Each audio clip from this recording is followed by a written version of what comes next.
Sa series na experiment ni Harry Harlow na isang American psychologist, iwinalay niya sa ina mga baby rhesus monkey na 95% match sa DNA ng tao. Kinulong sa kwarto ang dalawang peking unggoy, kasama sila. Yung isang unggoy, sinuotan ng wireframe at pinahawak ng milk bottle. Yung isa naman, binalot ng malambot na tela. Wala yung hawak na milk bottle. Sino ngayon sa dalawang unggoy ang lalapitan ng mga baby rhesus? Susubukan ko yung unggoy na may milk bottle. May isang researcher noon na nakaisip ng ganong hypothesis. Yun ang isinulat sa conclusion niya. Pero napatunayang mali yun. Yung baby monkeys nagkaroon ng matinding attachment doon sa may malambot na tela. Pinatunayan ng eksperimentong yun ang kahalagahan ng skinship. Bigyan mo ako ng 15 seconds. Anong 15 seconds? Pagantingin mo pa rin sa akin, para lang akong aso, paso o puno. Hindi ako magaling. Wala akong alindog. Malala to.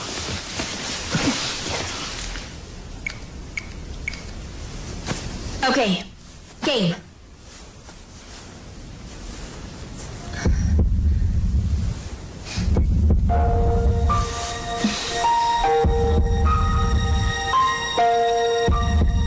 Ang eye contact, inihahalin tulad sa ating pandama.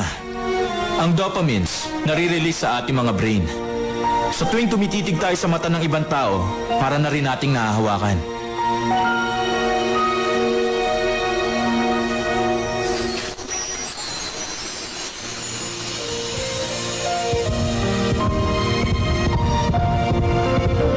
Pag nakikipaghalikan, nadodoble ang bilis ng tibok ng puso natin. Ang oxygen intake, tumataas na mahigit pa sa 20 doble. Pati blood pressure tumataas din.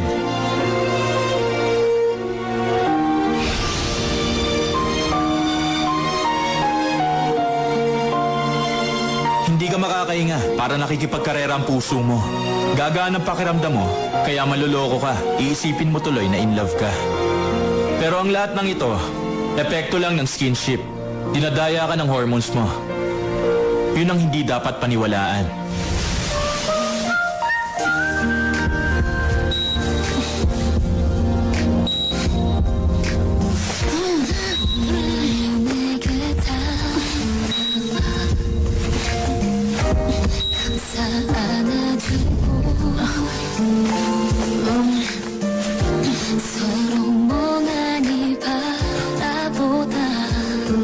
Hindi naman ako noon eh.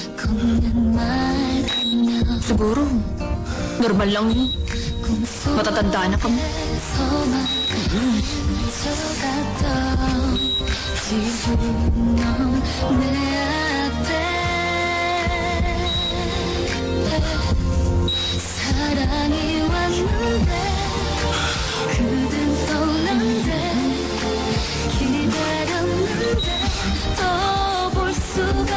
Sakit ng ulo ko.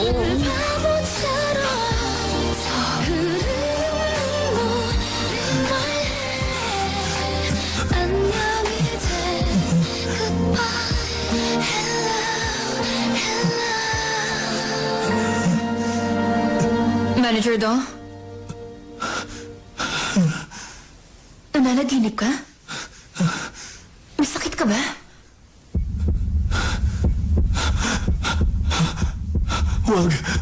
Huwag mo ko hawakan. Ano ka mo?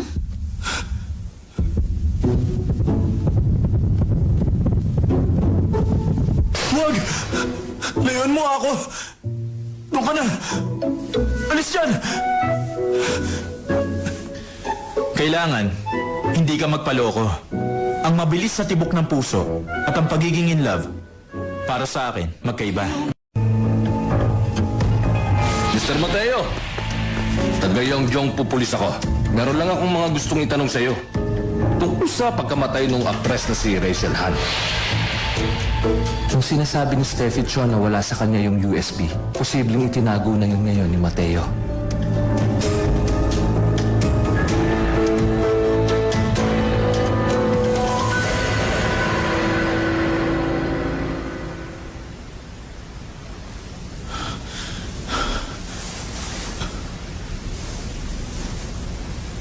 Ang weirdo talaga niya. Biro mo matapos akong halikan.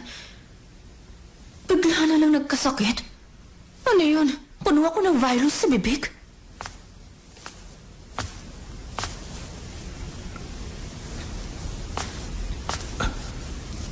Hoy, gising! Mateo. Mateo. Patay na siya. Parang nakikipagkarera. Meron bang puso na ganito kabilis ang tibok?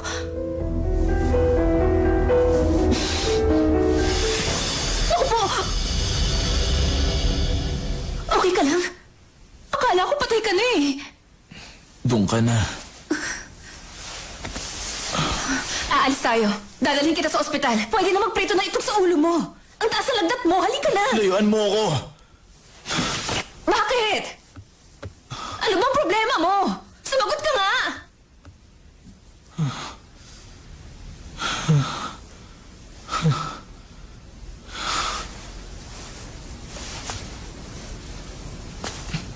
Oo, sobrang taas ng lagnat. Anong temperature? Mga 50 siguro. Grabe ka naman, OA ka. Eh, di patay na yan. Huwag ka nang magbiro. Seryosong usapan to. Pwede ba umayos ka? Sobrang init kasi ng katawan niya. Natatakot na ako. Ayaw pa magpadala sa ospital. Sino ba yan? Huwag mo nang tanungin. Ano ang gagawin ko? Sanay ka dito dahil 3 ang pamangkin mo. Oo na. Ang pinakamabisang gamot sa lagnat, Ano? hubaran mo. Kailangan pang hubaran?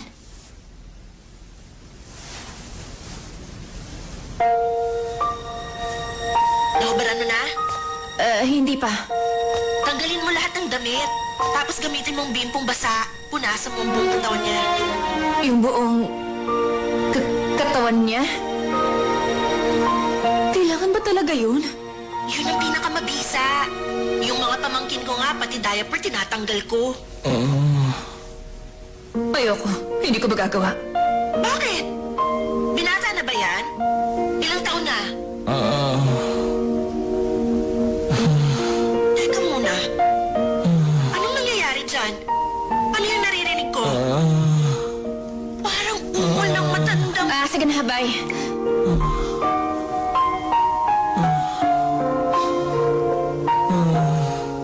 Tama. Kailangan ko siyang mailigtas.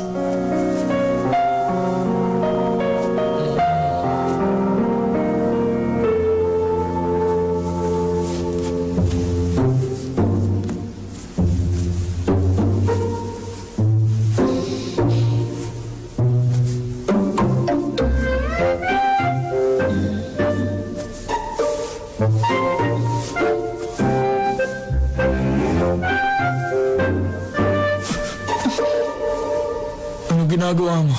Ito ang pinakamabisang gamot sa lagnat. Gusto mo ikaw nang kusa maghubad? Lumabas ka na. Layuan mo ako. Pasalamat ka kasi si Helen Keller ang idolo ko. Kilala mo yon? Yung magaling na nurse? Si Florence Nightingale yun. Oo na, pabibo ka na naman. Ang punto ko, dapat magpasalamat ka dahil para akong nurse. Inaalagaan kita. Itong bimpo, basa ng maligamgam na tubig. Pupunasan kong katawan mo.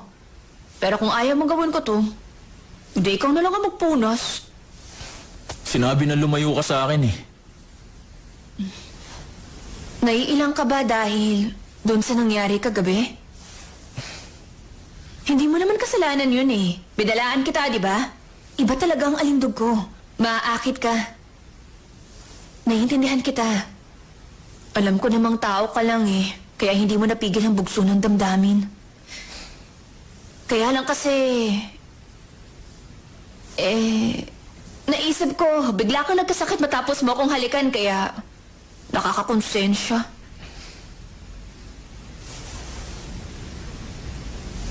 Hindi kaya... first time mo lang?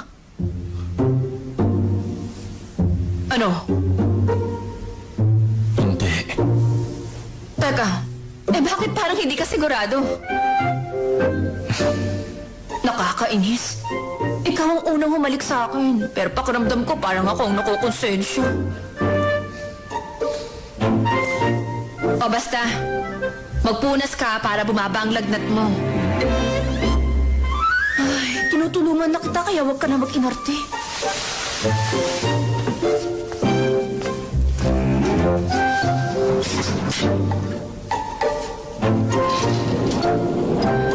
Ay, ang ginaw.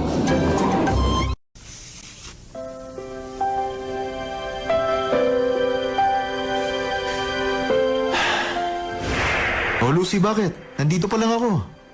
Sabi ko, siya ang tawagan mo. Kailangan mo magtapat doon sa taong matagal mo ng crush.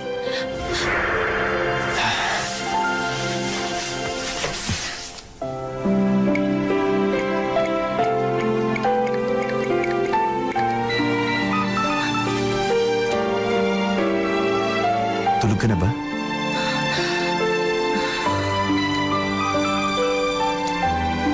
Kung hindi pa, tawagan mo ako.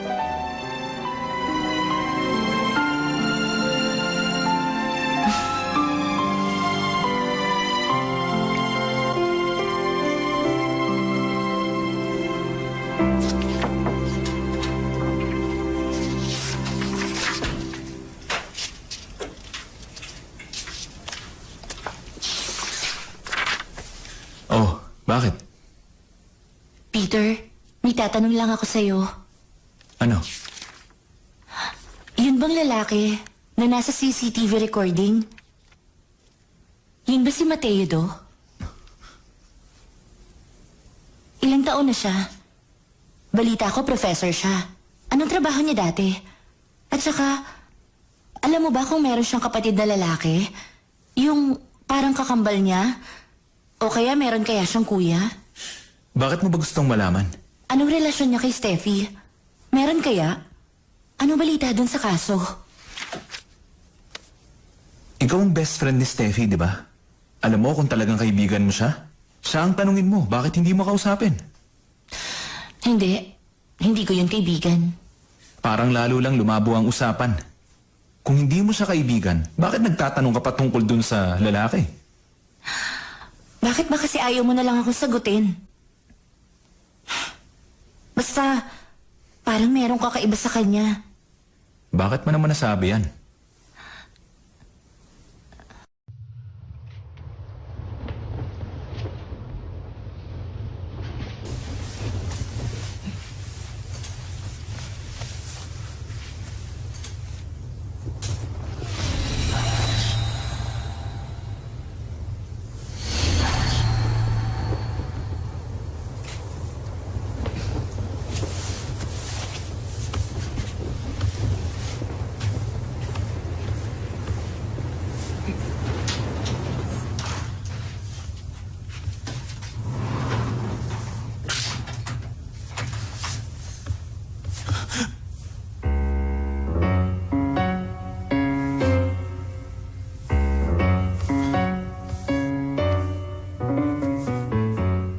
Ano bang ginagawa mo dyan? Uy, gising ka na? Magaling ka na ba? Alam mo, nag-aalala ako sa'yo kaya ayoko umalis sa tabi mo. Nung binuksan ko yung bintana, gininaw naman ako. Kaya nandito ako. Bakit ganito? Bakit ayaw mabuksan? Okay na ako, labas ka na. Excuse me? Ulitin mo nga yung sinabi mo. Okay ka na kaya lumabas na ako? Nagkamali ba ako ng tinig? O nasiraan ka na ng bait dahil sa lagnat? Ang sama mo naman! Matapos kitang bantayan magdamag, basta mo na lang akong palalayasin dito sa kwarto mo? Magaling ka na ba talaga kaya nagagawa mo na magtaray? Ha? Ako, at paano mabuksan ito? Pwede ba manahimik ka na? Yung zipper nitong sleeping bag, sira na. Buksan mo nga mula dyan sa labas. Para hindi ako maasar sa'yo, diyan ka na lang. Ano? Hoy, nagpapatawa ka ba? Buksan mo na, dali! Ano ka ba? Bilis na! Nakakasad ka naman eh! Batayo to! Hoy! Oo naman. Matapos kitang alagaan, ito pang igagantin mo sa akin, ha? Umayos ka nga. Lagot ka sa akin. Hindi mo ba talaga ako tutulungan dito? Ha? Dapat pasalamatan mo ako dahil inalagaan kita habang may sakit ka. Masama yung hindi tumatanong ng utang na loob. Hindi magandang ugali yan. Makinig ka sa advice ko. Ha? Hindi mo bubuksan to? Pagbilang ko ng 3 at hindi mo pa ako tinutulugan, kumanda ka talaga sa akin. 1, 2, 3 at 1/4.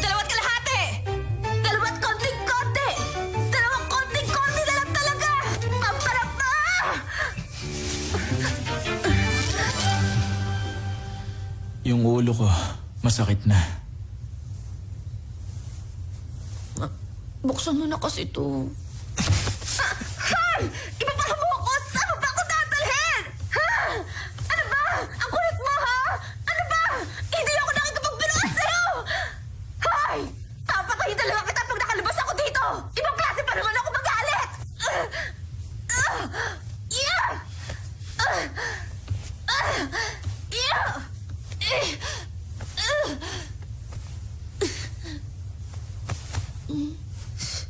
Hindi ba niya naisip na nainis na ako nung hinalikan niya ako? Inuubos siya talaga ang pasensya ko. Sa bahay ka talaga, napakasama mo, para kang maligno!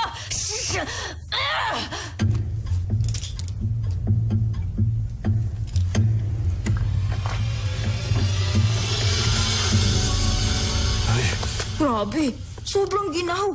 Lalo tuloy akong nagutom. Uy, wala si Professor Do? Sa pagkakaalam ko, may klase yun ngayon eh. Dati-rati, hindi yun nalilate, hindi uma-absent. Kanina ang sabi sa office, hindi siya papasok ngayon. Kasi raw may sakit. Ganun ba? Nagkakasakit rin pala siya? Kala ko hindi. Ay.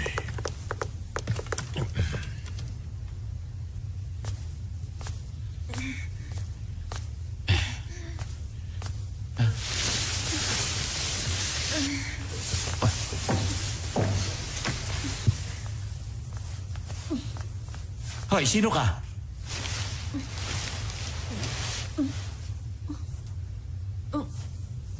Mr. Do? Steffi yun? Buti, napadalaw kayo. Kamusta na po?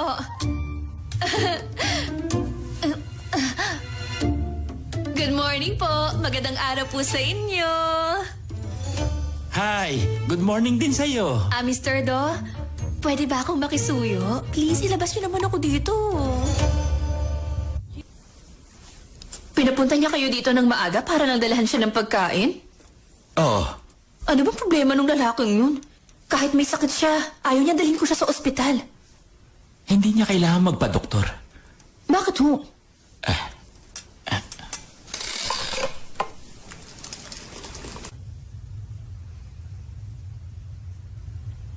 Kumain ka naman kahit konti lang. Ayoko nga, nahihirapan kasi akong lumunok. Sumubo ka lang. Ano ba kasi nangyari? Nagkaganyan ka nung nagtrabaho ka sa bangko. 30 taon na nakakalipas. Di ba dun mo nga ako unang nakilala? Naalala ko, meron dong isang taong nagalit sa'yo kaya dinuruan ng kape mo.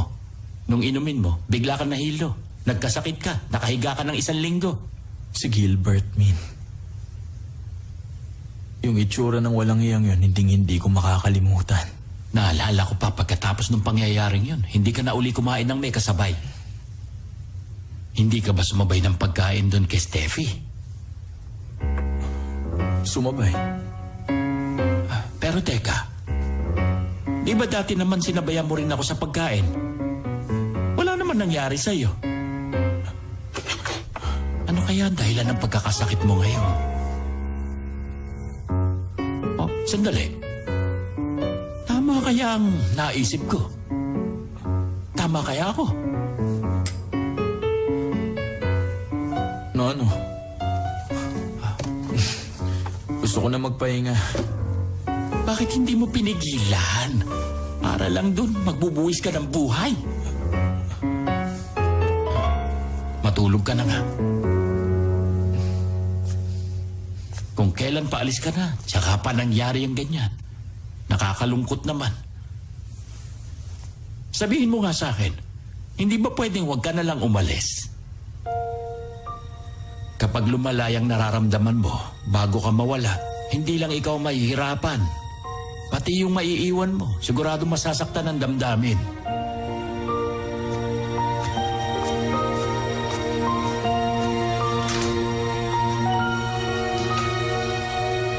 Ganito pala dito. Nakakakilabot ang kwarto ng umupang namatay. Oo nga. Pinturaan mo na lang uli. Hindi niyo ba nakakausap yung taong nakatira rito? Bihira lang kami magkita ng lalaking yon. Sa gabi nga lang yung lumalabas. Huwag niyong ipaalam sa iba. Baka wala nang umupa dito. Sige. Hanip talaga, parang baliw na baliw yung kay Rachel Han. Detective Park, Bakit? ano kaya ito? O bigay ni Clinic? Nung isang buwan lang to Nung namatay siya, buntis pala siya. Hindi yun lumabas sa autopsy report. Sabi naman dun sa autopsy, chinek lang nila yung dugo. Pag hindi malaki ang tiyan, hindi na inaalam ng autopsy kung buntis ang biktima. Saka interesado lang silang malaman kung suicide nga o homicide. Yung mga ibang detalye, binabaliwala na nila. Kailangan mapuntahan natin yung clinic ng OB-GYN. Para namang teleserye. Napaka-dramatic. Ibig sabihin, hindi lang pinaalam ni Rachel na meron pala siyang boyfriend. Sa palagay ko, iisa lang yung boyfriend at yung lalaking kasama niya sa Death Expo. Hindi kaya... tama ang kutob ko? Si Mateo? Bakit?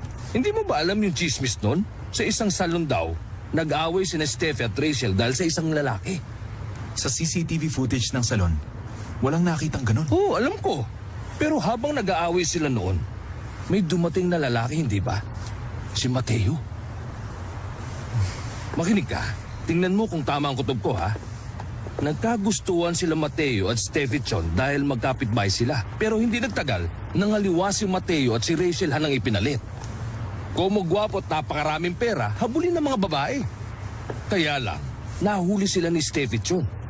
Baka nagwala si Steffi kaya pinilit niyang papiliin itong si lalaki. Siyempre, si Steffi ang pinili. Ang problema, nung maghiwalay sila, buntis na si Rachel. At bago pa machismis na lumaki ang tiyan, naisip na siyang patayin ni Mateo. Kaya sumunod sa cruise ship. Pero lusot na yung alibay niya nung gabing yun. Yun na nga yun ang kaduda-duda. Walang ebidensya. Ayoko maniwala sa kutob. Kaya nga tinawag na kutob, hindi pa napatutunayan. Hindi ba? Palibhasa, baguhan, kaya mahirap paliwanagan. Ikaw na ang bahala sa kanya.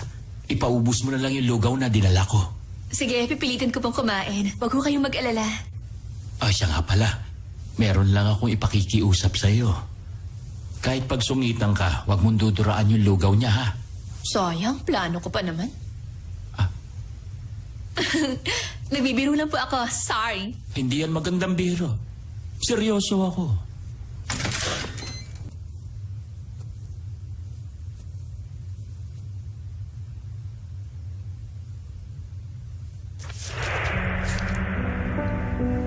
Record ng huling 3 buwan ko sa Earth? Anong ibig sabihin nun? Bakit kumuha ka ng record ng huling 3 buwan mo? May sakit ka ba? Meron ng taning ang buhay mo, ha? Bawal magtanong, di ba? Hindi. Imposible.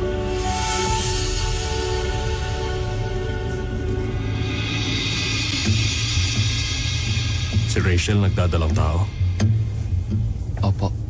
Bakit daw hindi lumabas sa autopsy? Sabi nila, masyado pang maaga para ma-detect. Nakumpirma lang na buntis dahil sa nakitang record sa OB-GYN clinic. Lahat ng close friends ko at lahat ng close friends mo nasa party na to. Hintayin mo kung anong announcement ang sasabihin ko sa kanila, Mami. And I'm sure pati ikaw magugulat. Mag-ready ka na. Depende sa treatment na matatanggap ko sa'yo. Tinigil ko na rin ang medication. Ang duda ng prosecution, homicide talaga. Hinahanap nila ngayon ang boyfriend niya. Alam niyo, sa tingin ko gagawin nilang witness si Steffi Chon. Ipapatawag siya. Sigurado pag sinabi niya tungkol sa relasyon niyo ni Rachel Han. May pupuntahan tayo. Magbabayad ako. Hindi kita tatakbuhan. Mami nga ako ni Steffi Chon, di ba? Bakit pa nag-aalala ka? Oh, babay na. Tawag ka na lang uli.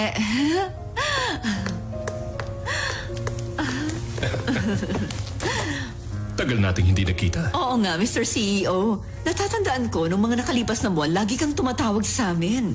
Pero bigla akong nalungkot dahil hindi ka na nagpaparamdam. Order tayo ng coffee?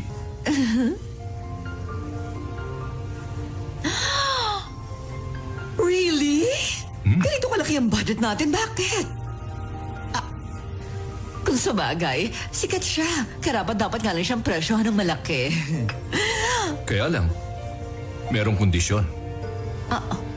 Ano naman yun? Veterano si Steffi. Pero puro patwitams ang ibinibigay na role. Di ba, matanda na siya. Ano ibig mong sabihin? Gusto kong baguhin ang image ng anak mo. Pambawi sa karir niya. Ang plano ko, gagawa kami ng mga mobile illustration. Panahon na para gumawa siya ng adult movies. Pero aalagaan ko yun. Hindi naman malaswa yung konsepto ko eh.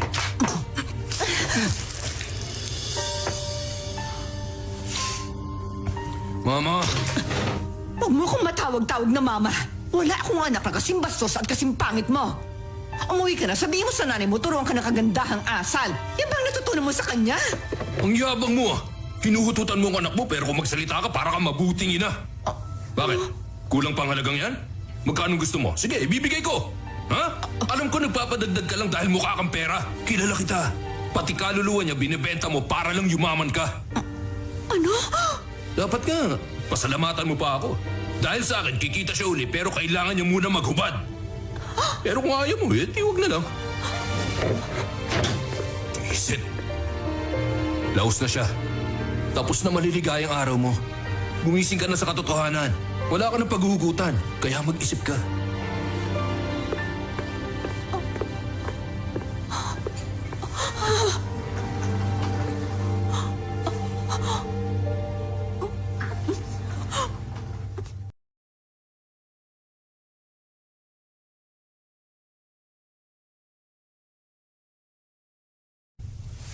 Ano nangyari?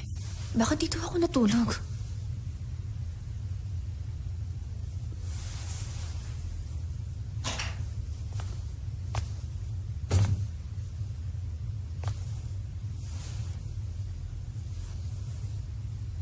Magaling ka na ba?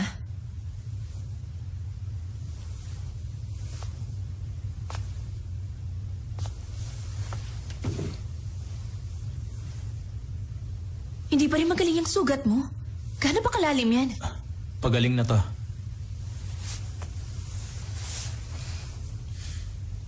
Nakakwentuhan ko ang papa mo. Alalang-alala nga siya sa'yo eh. Mas ka-close mo ba siya kesa dun sa mama mo? Pareho pala tayo. Nasaan na ba yung papa mo? Hindi ko rin alam eh. 12 taon ko nang hindi nakikita yon. Namimiss ka na siya. Hindi man lang nagpaparamdam. Alam mo, sa palagay ko, nagtampo na sa akin yun. Kasi inaway ko nung huli kaming nagkita. May nasa sisi. Ate, nagugutom na ako. Sila mama at papa. Sawang-sawa na ako, lumayos ka na. Nangangako ako. Aalagaan ko mga bata. Kung gusto mo, dali mo si Yuan. Iwan mo lang sa akin si Steffi. Si Steffi ang gusto mo dahil mapagkakakitaan mo. Walang pakinabang sa si Yuan kaya mo pinamimigay. Oo. Gusto ko nga si Steffi kasi may pakinabang. Malaki ng hirap ko sa batang yun kaya ayaw kong ipaubaya sa'yo. Ako nagpakihirap para maging artista siya. Ako nagpupuyat para samahan siya sa mga shooting. Simula ngayon, aalagaan ko na siya. Sisiguruhin kong yayaman siya. Kaya ko rin yun. Babantayan ko rin siya sa mga shooting gaya ng ginagawa mo. Kaya ko rin siyang payamanin. Wala kang magagawa na hindi ko kaya. Huwag kang magmalaki. Alam mo ba kung magkano kinikita niya? Di ako papayag na mapasayo siya ng ganun-ganun na lang.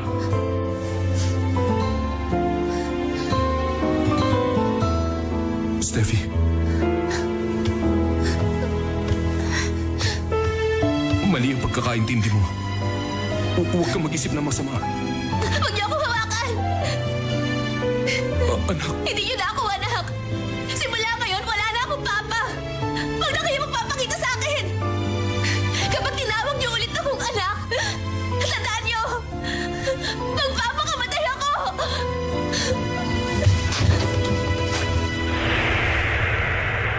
Sa paglipas ng panahon, naintindihan ko na kung bakit niya sinabi ang mga salitang iyon.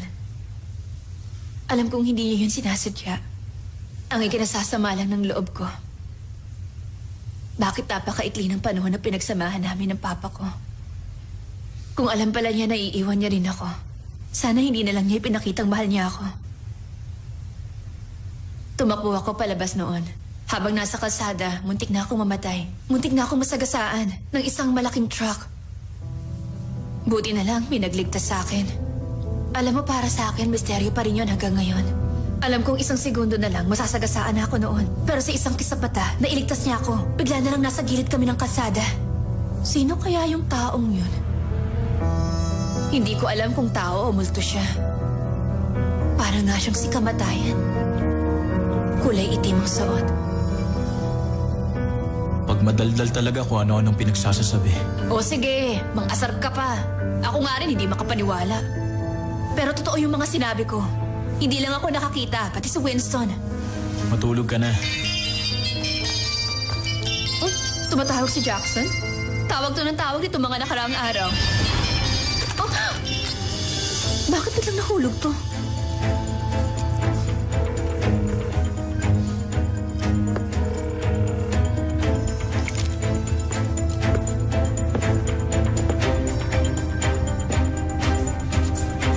Steffi Tron! Steffi Tron! Magpakita ka na! Wala siya. Napakaswerte nung walang yan. Alam mo ba, duda ako kay Jackson. Bakit? Sa palagay ko, may gusto sa akin yung lalaking yun. Nung nagkausap kami, sabi niya, mag-ingat ako, alagaan kong sarili ko. Tapos tawag ng tawag, niyayaya ako. Ay, ang nakakainis. Baka magkaproblema pa kami. Tingin mo mag-aaway silang magkapatid? Ang inaalala ko lang, baka naman maging dahilan pa ako ng pag-aaway nila ni Winston. Feeling mo ba lahat ng lalaki magkakagusto sa'yo? Oo, pwera lang sa'yo. Sa bagay, ayoko magsalita ng tapos. Kasi kagabi, nagpadala ka sa damdamin.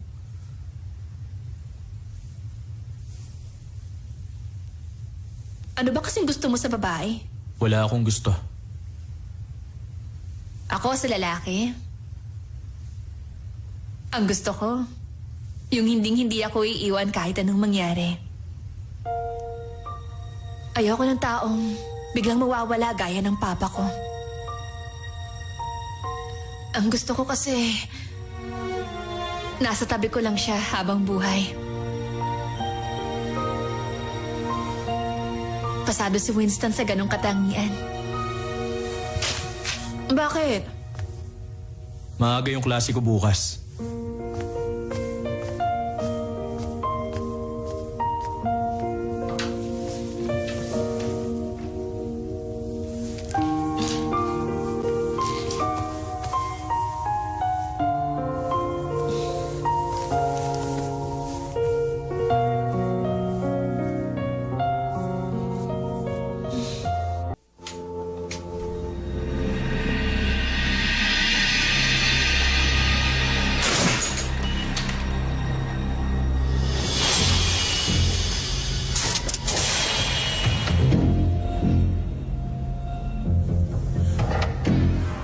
Sino ka ba? Yan din ang gusto kong itanong sa'yo. Sino ka at anong ginagawa mo dyan? Ang alam ko, walang tao dyan sa unit na yan. Oo nga. Wala ngang tao. Nagkamali ako ng akala. Pakisabi na lang kay Steffi. Pasensya na kasi hindi ko siya naabutan. Saka, pakisabi magkikita kami. Babalik ako.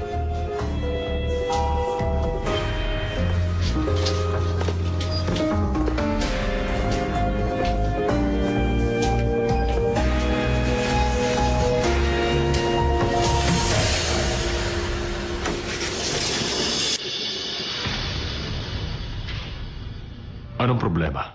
Tigilan mo na yan. Ang alin?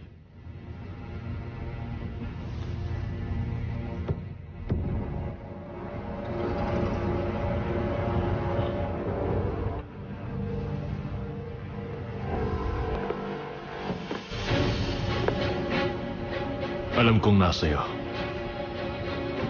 ang USB. Isoli mo na kung ayaw mong madamay kayo ni Steffi Tron.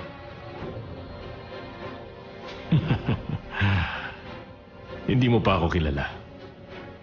Ako. Hindi ako kayang banggay ng mga bagitong katulad mo. May dahilan kung ba't buhay ka pa hanggang ngayon. Buhay ka. Dahil ayaw lang kitang patulan. Sabihin mo rin yan kay Steffi Chon. Dapat siguro magpasalamat kayo sa akin.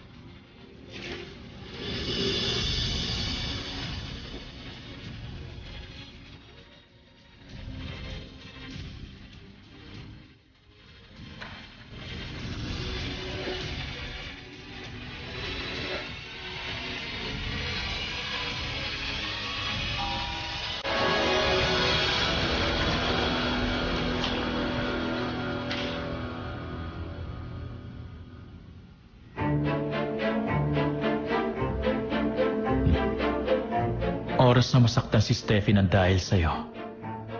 Yung tunay mong pagkatao, malalaman na ng buong mundo. Humanda ka. Hindi kita uurungan.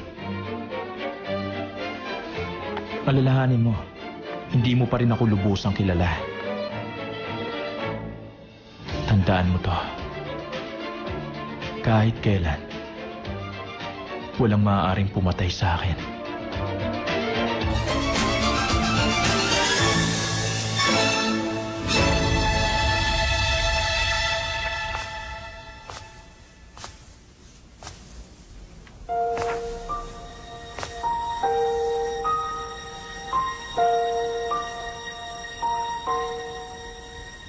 Ang gusto ko, yung hinding-hindi ako iiwan kahit anong mangyari.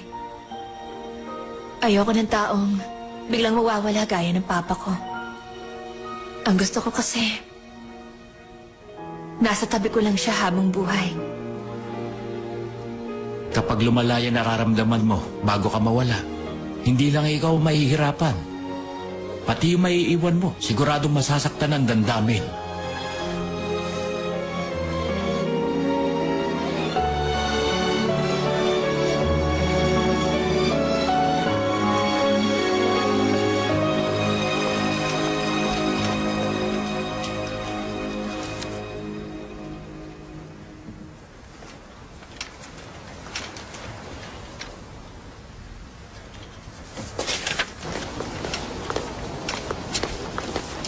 Professor Mateo Do? Magandang umaga. Sino ka? Nga pala. Lucy yung pangalan ko. Artista ako.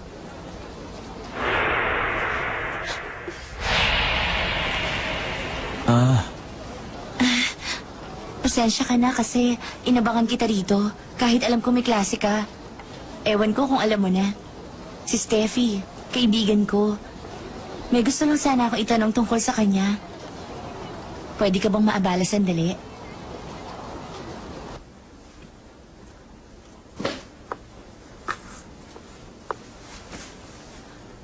Pasensya ka na. Alam kong busy ka. Ano ba yung gusto mong pag-usapan? Sa'yo ba? Merong nababanggit si Steffi tungkol sa pagkatao ko. Pangit ang makeup niya. Parang hindi pantay, di ba? Puro utak ang ginagamit niya sa pag-arte. Dapat ginagamitan ng puso. Tawagan ko nga yan para maturuan ko na. Wala akong matandaan. Noong nagkausap kami dati, ang dami niyang naikwento tungkol sa'yo. Malaki raw ang naitutulong mo sa kanya.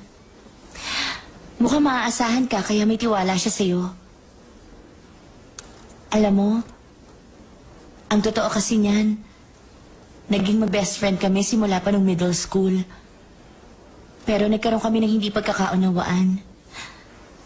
Simula nung nangyari yun, napansin ko, iniwasan na niya ako. Gusto ko na sana makipag-ayos sa kanya. Ewan ko lang kung alam mo na ang ugali niya. Alam ko, masungit yan. Kaya mahihirapan ako. Tama ka dyan. Malungkot siya sa pinagdadaanan niya.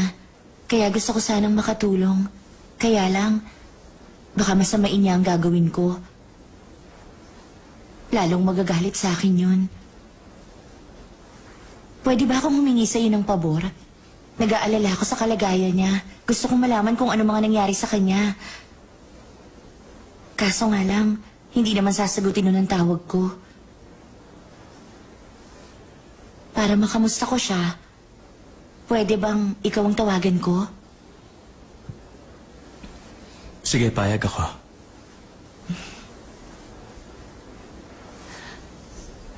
May tanong pala ako.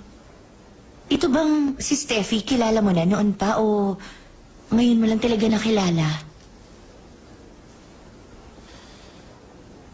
Una ko lang siyang nakilala nung lumipat siya doon.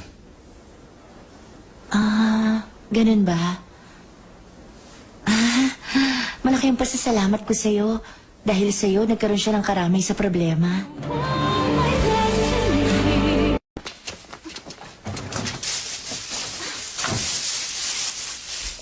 Oh, Miss Steffi. Lagot ka sa lola mo. Sorry na nga eh.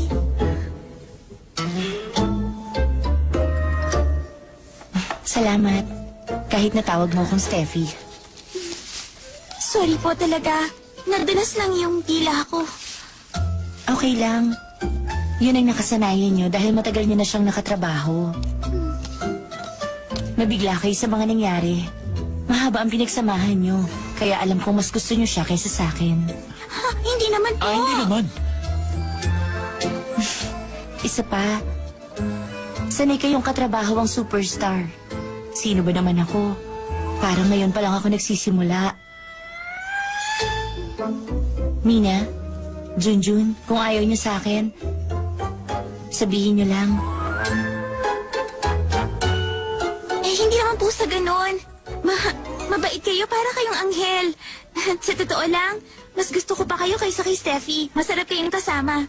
Kaya masaya ako. Talaga? Totoo po. Ganun ka rin ba? Ayo, siyempre naman. Mas gusto kita.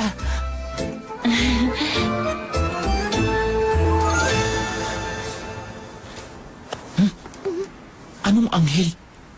We, ang plastic mo talaga. Ikaw nga rin eh. Siyempre po, mas gusto ko kayo. Ha, tiyaring lang yun. Ang hirap talagang kumita. Parang nung pinapili ako ng mama at papa ko kung sino sa kanilang dalawang mas gusto ko. Ako rin dati. Pag si Papa ang kaharap, siya ang gusto ko. Pag si Mama, siyempre, kunwari siya. Pero ang totoo, yung lola ko. Bakit? Kasi yun nag-alaga sa akin eh. Ang totoo, mas gusto ko si Steffi. Kunwari lang na mas gusto ko si Lucy. Pareho tayo. Hi guys, Winston, Ay, hello po. nasa si Lucy? nandun.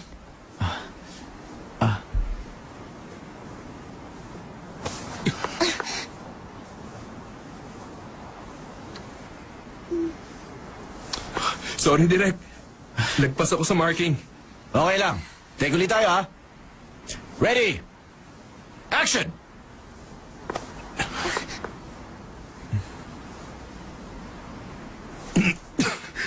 Sorry, nawala ako sa character. Ano nangyari? Ano kayang problema? Sige, take ulit. Sinasadya niya yun.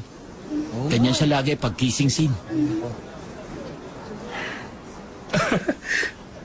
Pare, mas gusto ko si Lucy kaysa kay Steffi. Sexy na, mabait pa. Ay, nananadya ka? Oh, Lucy! Napagod ka ba? Giniginaw ka?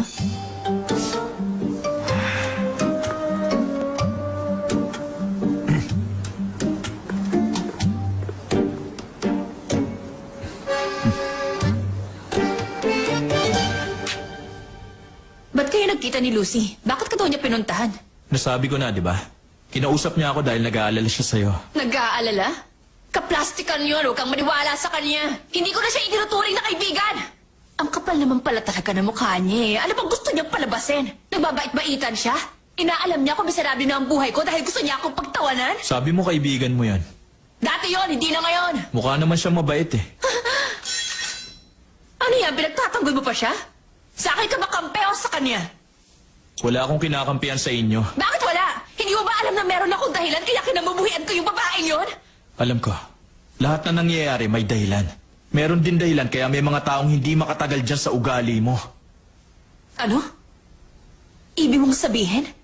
Ako bang dapat sisihin? Bago ka magalit sa mga taong ayaw kang kampihan, isipin mo muna ang dahilan kung bakit hindi nila magawang piliin ka. Ikaw rin ang may kasalanan. Kaya malungkot ka. Hindi ako malungkot. Sino may sabi niya sa'yo? Kung hindi, bakit nandito ka? Imbis na sa mga kamag-anak o kaibigan mo, bakit nakikituloy ka sa taong hindi mo kilala? Umaasa ka sa akin. Dahil malungkot ka. Walang dumadamay sa'yo. Wala ka ibang matatakbuhan. Lumayas ka! Bakit? Bahay ko kaya to? Tumigil ka na! Naiinis na ako sa'yo!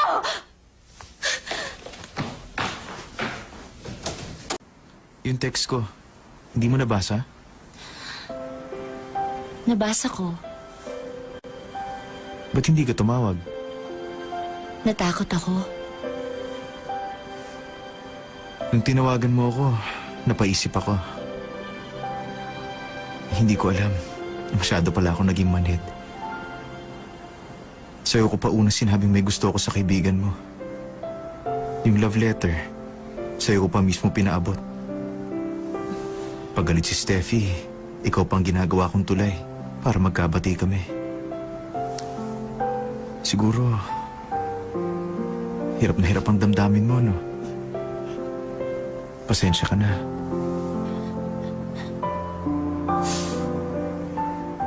Kaya lang, paulit-ulit kitang masasaktan. Alam ko kung gaano kahirap magmahal ng isang taong alam mong ayaw naman sa'yo. Yung kahit na mahalin mo ng tapat, hindi susuklihan ang pag-ibig mo. Nalulungkot ako dahil masasaktan kita. Pero wala din naman ako maitutulong kasi may mahal na akong iba. Ang tanging magagawa ko ay tanggihan ka. Kaya patawad.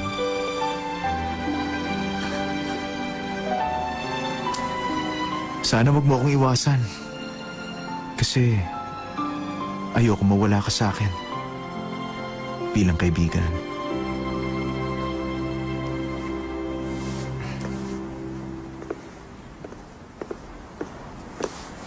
Winston!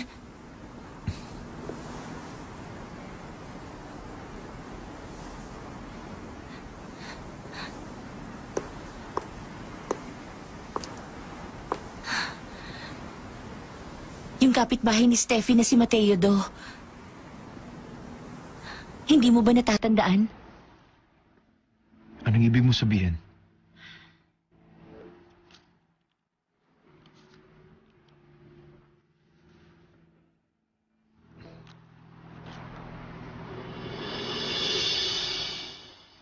Lucy, sino to? Yung lalaki na nagligtas kay Steffi noon. Nung maaksidente siya. Di ba sabi ko nakita na? Kuha yan ng gabing yun. Hindi mo namumukhaan? Yan din yung lalaki na kasama ngayon ni Steffi. Imposible. 12 taon nang ang nakalilipas. Ganun pa rin ang mukha niya? Diyan din ako nagtataka. Pero tingin ko, ang mahalaga nalaman na natin na yung lalaking yun dumating ulit ngayon sa buhay ni Steffi. Isa pa, hindi pa niya alam na yan yung lalaki na hinahanap niya noon.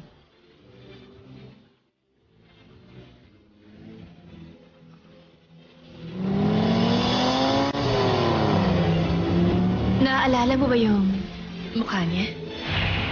Ako nakita ko. Pero hindi ko rin matandaan. Siguro nga, hindi naman first love yon. Pero gusto ko uli siyang makita kasi gusto ko sanang magpasalamat sa tulong niya. Gusto ko rin sanang itanong kung bakit niya ako niligtas.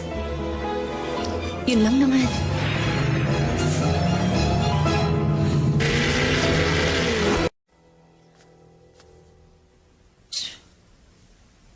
Akala ko ba ayaw niyong umalis? Ay, nakakagutom.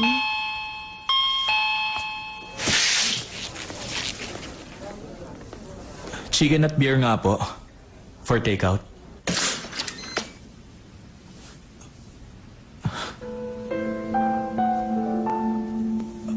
Anong ginagawa mo dyan?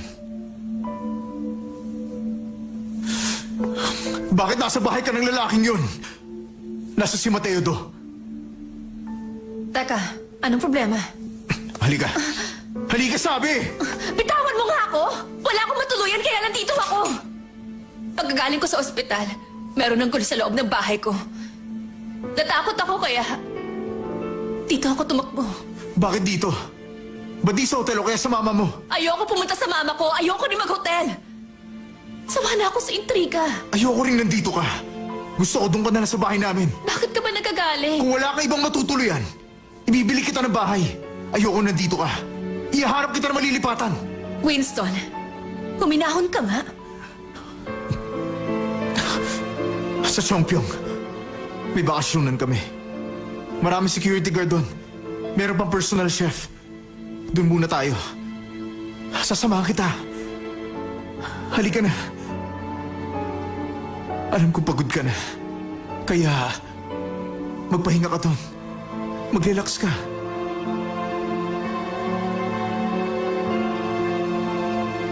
Hintayin mo ako sa baba. Kukuha lang ako ng gamit. Sige. Salamat.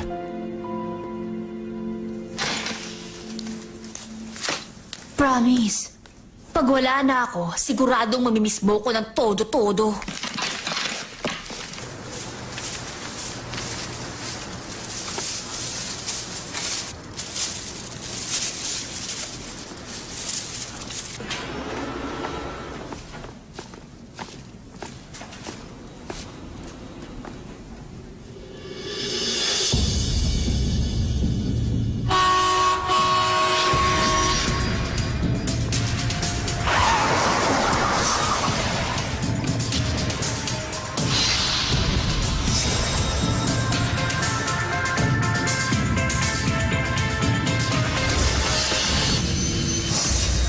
Ano problema?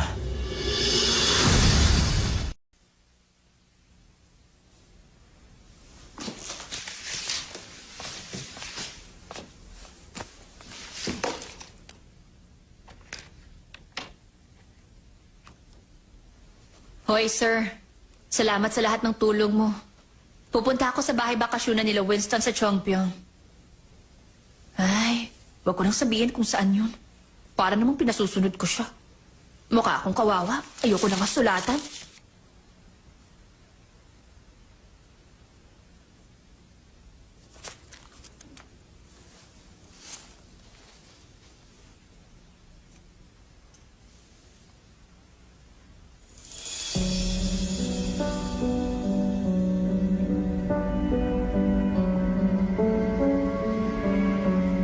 Anong kailangan mo?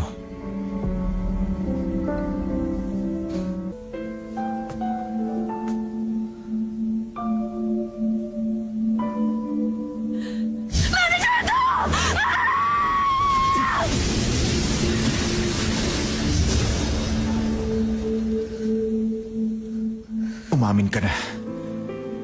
Sino ka? Ano?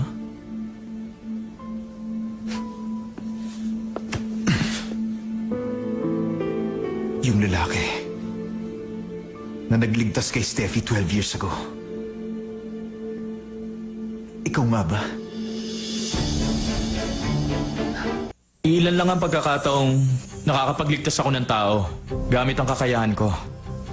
Nabubulgar ang pagkatao ko tuwing nagpapakita ako ng kakayahan. Ilan lang ang tatanggapin ako kung sino talaga ako nang hindi pinagsasamantalahan ang pagkakataon. Hindi ko rin alam ang hangganan ng kakayahan ko. Kung pamilyar ang lugar, kaya kong maglaho papunta ron. Makakapaglakbay ako ng mga ilang kilometro. Sa loob ng 1 minuto, kaya kong pahintuin ang oras. Pero depende yon kung wala akong sakit. Nung una ko makilala si Attorney Jiang, Wala sa kondisyon ng katawan ko. Muntik na siyang mamatay dahil mahina ako nun.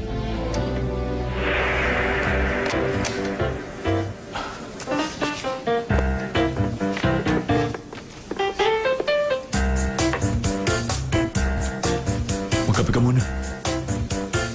Gilbert, man.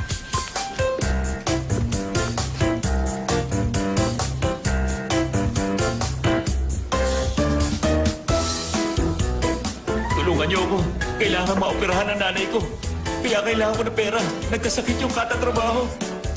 Makatapos lang ako nabuga siya. Maawa kayo. Isipin niyo makapagliligtas kayo ng buhay ng tao. Ayoko na mabuhay kung mamamatay rin lang siya. Maawa po kayo. Sige na po. Hindi pwedeng hinihiling mo. Bitiwan mo nga ako. Sir naman. Parang awa niyo na.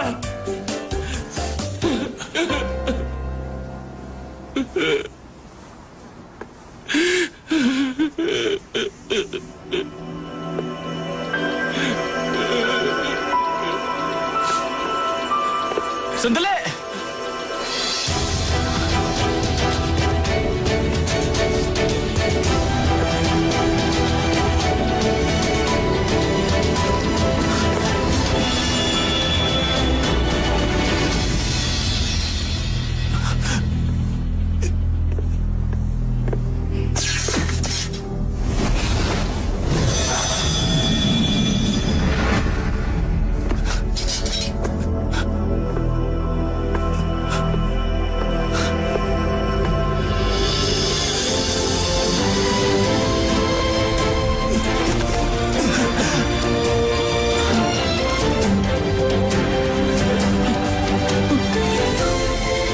Sino ka?